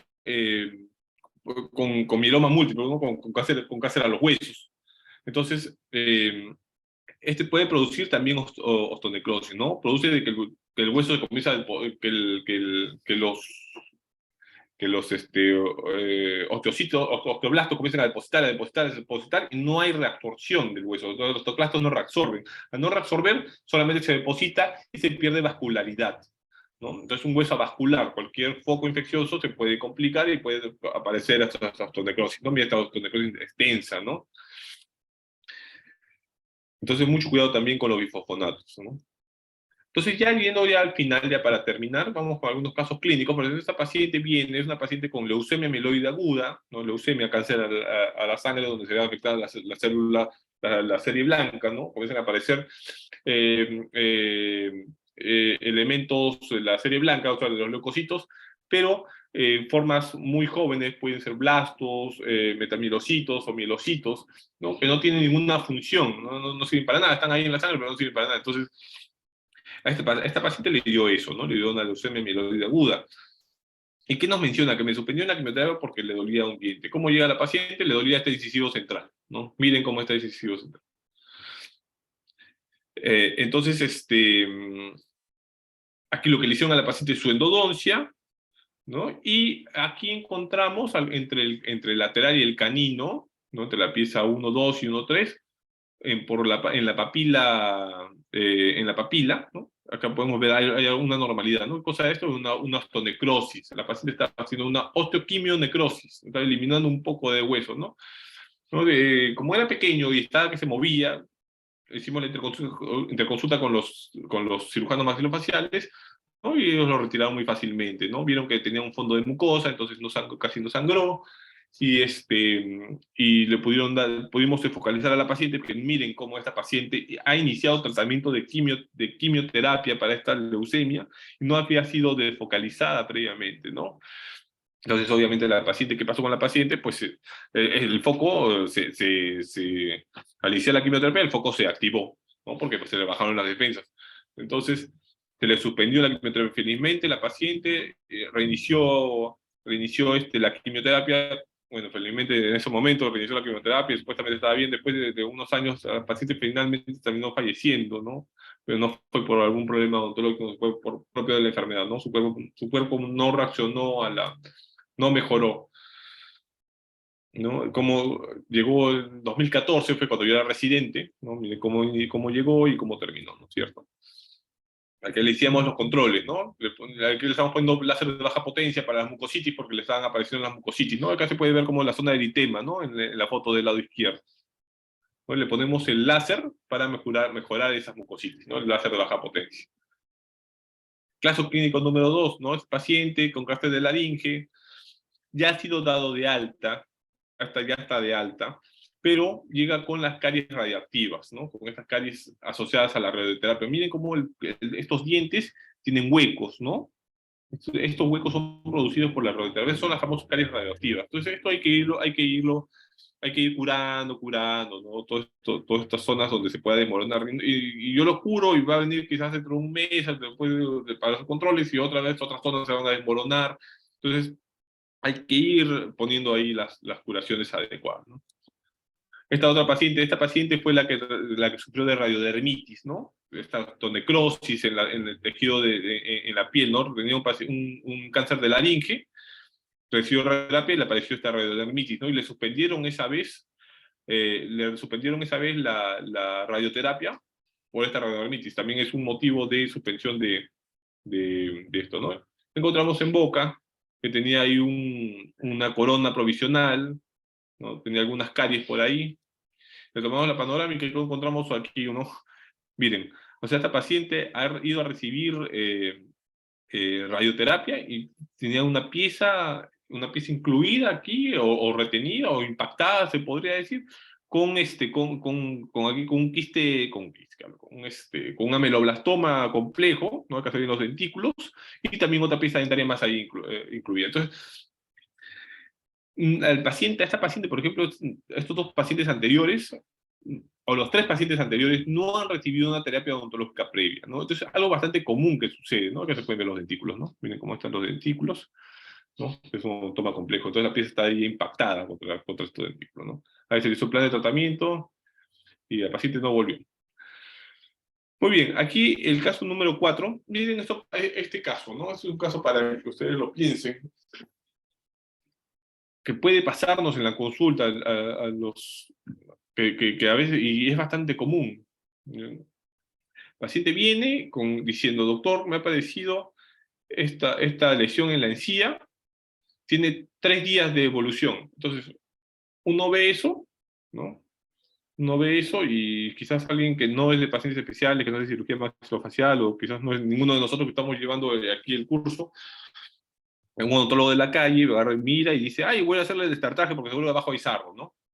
Y le mete la sondaza y comienza a hacer el destartaje ahí con las curetas, y le mete hasta el ultrasonido, ¿no? Después de una semana el paciente muere porque eso era una leucemia, ¿no? ¿Qué hacemos? ¿Qué pasa cuando viene el paciente así y nos dice, doctor, esto me ha aparecido de un día a otro? Hay que tener mucho cuidado, ¿ya? Mucho cuidado con estas lesiones que aparecen de un momento a otro, ¿no? Se les manda, trabajen siempre con hemogramas, y al paciente tienen que verlo clínicamente, ¿no? Lo que les mencionaba en la clase pasada, eh, cómo, cómo desde que entra, ¿no? ¿Está pálido, no está pálido? ¿Cómo están esas uñas? ¿Cómo está ese cabello? ¿Cómo están esos ojos? Ver que no va a estar anémico, hablo la boca, la palidez de las mucosas, si existe o no, ¿no? Si encuentro una lesión anormal como la que estamos viendo aquí, palidez de las mucosas, yo debo pensar de que puede haber ahí un problema ¿cómo se llama? Con las células de la sangre, ¿no? Mando un hemograma. Los eritrocitos, los glóbulos rojos también, 4 millones, ¿no? En su valor normal. Los leucocitos, 54.000 leucocitos. ¿Cuánto era lo normal de leucocitos? Entre 4.000 a 10.000, ¿no? Esta es una leucemia. Una leucemia. Entonces yo digo una leucemia. ¿De qué tipo de leucemia? ¿Mieloide o linfoide? ¿No? ¿Afecta a la a la serie mieloide o a la serie linfoide? Entonces yo veo que tiene hemograma, ¿no? Busco mis glóbulos, mis neutrófilos, ahí están los segmentados. 35% son neutrófilos, hay 19.000 neutrófilos. Eosinófilos, 52%, ¿no? Los neutrófilos deberían estar en 0%, 0 o 1%, están con 28.000 eosinófilos, ¿no? Y los linfocitos están en 5.000, más o menos se podría decir que están dentro de los valores. ¿Esto qué cosa es? Es una leucemia de tipo mieloide, ¿no? Que está afectando a los eosinófilos y a los neutrófilos, principalmente a los eosinófilos. Es una leucemia mieloide eosinofílica, ¿no? Este paciente tiene que ser derivado, no lo puedo tocar, ¿no? Primero tengo que derivarlo al oncólogo, que estabilice a esta paciente, ¿no? Porque es un problema un hematológico. Si yo le hago algo, puede terminar en, ¿cómo se llama? Puede terminar muriéndose por el procedimiento, puede provocar una septicemia, ¿no? Entonces, eh, enviar al oncólogo que lo estabilice, y una vez estabilizado tiene que venir para iniciar su tratamiento oncológico previo, ¿no? Bueno, yo también ya sería un tratamiento oncológico durante, ¿no? Porque en caso de enfermedades de la sangre, ahí sí, ahí ese es el único motivo por el cual yo no le haría un tratamiento odontológico previo, ¿no? Primero que lo estabilicen y después le doy el tratamiento odontológico. Muy bien, chicos, ¿alguna pregunta respecto al tema? Acá queda una pregunta más. ¿Cómo diferencia un granuloma? ¿Cómo la diferenciaría de la lesión anterior? Claro, ahí hay que biopsiar, ¿no? Como dice acá el doctor, ¿cómo lo diferencio de una? Ahí la biopsia es imprescindible. Sin embargo, yo no puedo biopsiar hasta que no veo el hemograma, ¿no? Veo el hemograma y recién tomo mi biopsia y después y ahí voy a ver en anátomo patológico cosa era, ¿no? Aunque a veces las lesiones le pueden parecer muchas entre ellas, pero después no es lo que uno al inicio pensaba, ¿no? Muy bien, muchas gracias, Sebastián, por la pregunta. ¿Ya? Antes de, entonces, aquí, para chicos de maxilofacial, si ustedes ven alguna normalidad en un paciente, pidan un hemograma, no tengan, mándenle, si ustedes lo ven pálido al paciente, le ven alguna lesión que apareció en corto tiempo en cavidad oral, ustedes ven el paciente ha recibido antes quimioterapias o está en el tratamiento de quimioterapias, ¿no? O tiene algún cáncer que afecta en los glóbulos, los elementos formes de la sangre, envíen hemograma, estudien al paciente y recién a partir de lo que ustedes encuentren ahí le dan el tratamiento, ¿no? Comienzan recién con el tratamiento, ¿no? Porque el paciente puede fallecer, ¿no? Como nos pasó una vez en el servicio. ¿Qué sucedió? De que llega un paciente, niño de 9 años de edad, que estaba con leucemia mieloide aguda, ¿no? ¿Y qué pasó? Que se había ido a un odontopediatra siendo un especialista, ¿no? Fue a un odontopediatra para que le dé tratamiento a las encías, porque las encías estaban inflamadas, obviamente, porque cuando uno entra en neutropenia, se ve afectado los neutrófilos, las encías se inflaman. Entonces, ¿cómo se llama? El odontopediatra vio, obviamente se preocupó y se asustó, y como no lo quería tocar mucho al paciente, dijo, no, mejor le lavo nomás, le cepillo los dientes con su cepillo dental y lo mando a su casa. Le cepilló los dientes y como mi paciente estaba con los neutrófilos en cero, no tenía nada de neutrófilos, en cero estaba el paciente, casi se muere el paciente, ¿no? Porque las bacterias de las encías se las diseminó a través de las encías hacia todo el cuerpo. El paciente hizo septicemia, casi se muere, ¿no? Entonces el paciente llegó al servicio interconsultado por oncología, ¿no? Al servicio de pacientes interconsultado, ¿no? Diciendo de que qué se podía hacer con estas infecciones de las encías, porque las encías estaban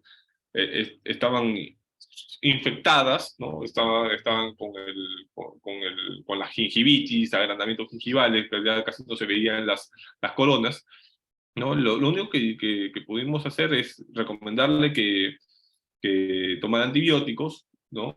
Y cuando mejorara el paciente, ya quizás cuando mejoraran esos elementos formes de la sangre, recién hacerle algún procedimiento, ¿no? Destartajes, gigioplastías, ¿no? Pero mientras que estuviera así, no podíamos hacer más, ¿no? Al final el paciente se salvó de esa septicemia que le provocó este odontopediatra, pero después el paciente, por la misma enfermedad, terminó falleciendo también, ¿no? Entonces, son enfermedades muy fuertes, muy tristes, que a pesar de que siempre tenemos que tratar de darle lo mejor al paciente, ¿no? Y siempre cuidar a nuestro paciente, ¿no? Es la mejor recomendación que siempre le doy a mis residentes, ¿no? Cuiden a sus pacientes confían en ustedes, y si es un paciente que tiene algún problema sistémico o un problema oncológico como este de acá, pues vienen con la esperanza de que nosotros les vamos a ayudar, ¿no? Y si nosotros los defraudamos, ya no van a saber ni siquiera dónde ir.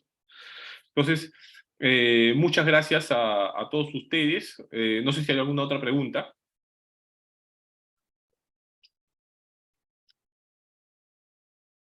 Felicitarlos también por estar llevando este curso, que yo creo que todo odontólogo debería llevarlo, ¿no? El manejo de pacientes sistémicos es muy importante para un profesional de la salud en general, no solamente para el odontólogo, ¿no? Para todo un profesional de la salud. Hablé con con el encargado del curso, me dijo de que les iban a hacer llegar a ustedes los exámenes donde se les va a evaluar, ¿no? Así que por hoy día ya sería todo. Muchas gracias, un abrazo para todos y éxitos en sus vidas profesionales. Muchas gracias.